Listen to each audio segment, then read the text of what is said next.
saying no, an idea that Nietzsche believed was far more powerful than most people realize. We grow up learning how to say yes. Yes to expectations. Yes to responsibilities. Yes to the people around us. But Nietzsche believed that a person's strength is revealed not in their ability to say yes, but in their ability to say no, clearly, calmly, and without guilt. And when we slow down and look deeper, we begin to understand why. Most people say yes because they fear the consequences of refusing. They don't want to disappoint. They don't want to seem difficult. They don't want to lose approval, opportunities, or relationships. So they stretch themselves thin. They forget their own needs, and they slowly become strangers to themselves. Nietzsche saw this as a quiet tragedy, because a life built on pleasing others can never become a life that is truly yours. Let us reflect on this more deeply. To Nietzsche, the word no was not an act of defiance.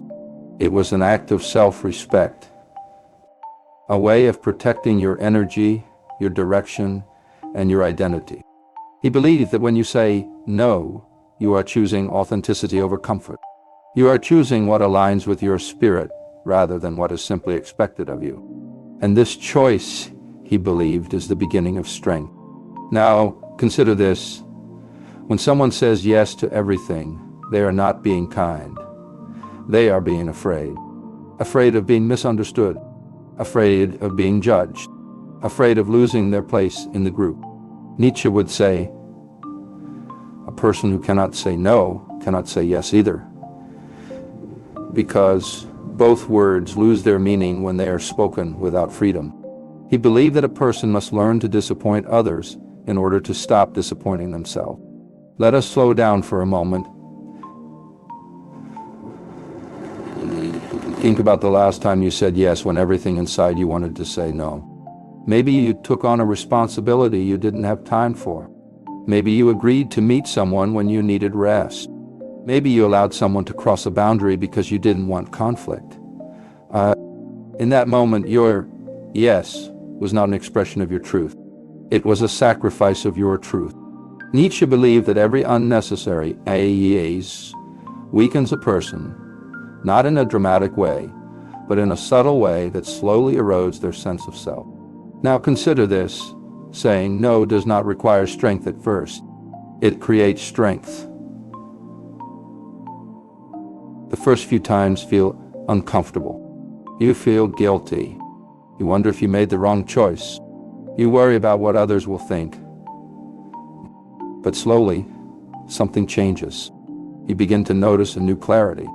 You begin to protect your time, your mind, your energy, and you begin to discover what you truly value because you finally stop giving yourself away. Nietzsche believed that this process, the process of refusing what weakens you, is essential to becoming who you are. Let us reflect on another idea. Nietzsche wrote often about the will to power. Not power over others, but power over oneself. Power over one's impulses, habits, fears, and weaknesses. And in this context, saying no becomes a form of mastery. When you say no to distractions, your focus sharpens. When you say no to people who drain you, your emotional energy grows. When you say no to behaviors that sabotage you, you create space for behaviors that elevate you. Saying no becomes a creative act, an act that shapes the person you are becoming. Now, consider a real moment from Nietzsche's life. When he left his academic career, people called him irresponsible. They accused him of wasting his talent. They believed he was throwing away a respectable future. But Nietzsche felt confined by the institution. He felt suffocated by expectations. His truth was calling him elsewhere, and he had no choice but to follow it. So he said no, not loudly, not rebelliously, but firmly. That single decision set the stage for the greatest works of his life. He walked away from stability, from status, from comfort, because he understood that a false yes would cost him more than any honest no. Let us reflect on this. Nietzsche believed that every meaningful no opens the door to a deeper yes. A yes to your values. A yes to your purpose. A yes to your inner voice. You cannot follow your path while trying to walk the paths chosen by others. And he believed that the world quietly respects those who have the courage to decline what does not align with them. Now consider yourself for a moment.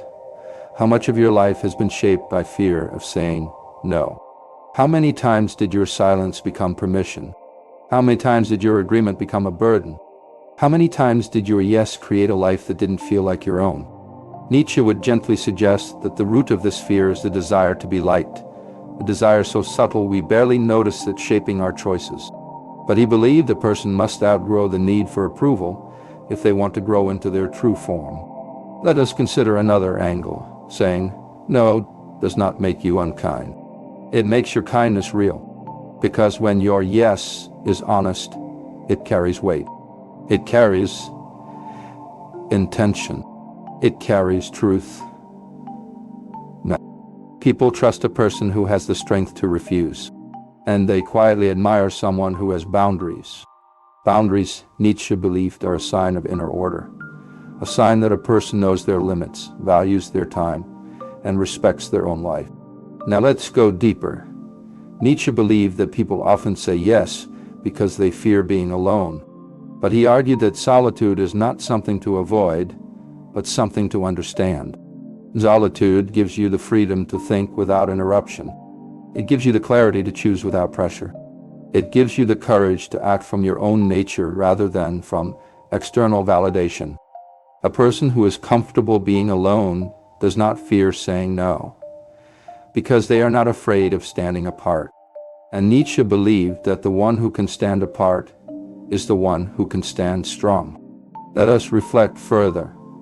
Every no is a filter. It removes what drains you and reveals what nourishes you. It removes people who use you and reveals those who respect you. It removes distractions and reveals your priorities. In this way, saying no becomes a tool for shaping a life that feels true. And Nietzsche believed that creating such a life is the highest form of art. Now consider a symbolic thought. Imagine a sculptor working on a block of stone. He does not create by adding more material. He creates by removing what does not belong. Life is the same. Identity is the same. Strength is the same. You carve yourself out not by adding more commitments, more obligations, more agreements, but by cutting away everything that does not align with who you truly are. Every no is a chisel in your hand. Let us slow down once more, saying, no will not always be comfortable. People may misunderstand. They may judge. They may distance themselves. But Nietzsche would say, better to lose what is false than to lose yourself. Better to disappoint others than to live a life that never felt like your own. And if someone cannot handle your boundaries, they were benefiting from your lack of them. Now consider this final reflection. Nietzsche believed that strength is not loud. It is not aggressive. It is not dominating. Real strength is calm. It is silent. It is grounded in clarity. And saying no, firmly, honestly, gently, is one of the quietest expressions of inner power. A person who can say no is a person who has begun to understand themselves. A person who can say no is someone who refuses to betray their truth. And Nietzsche would tell you, the freedom to say no is the beginning of becoming yourself.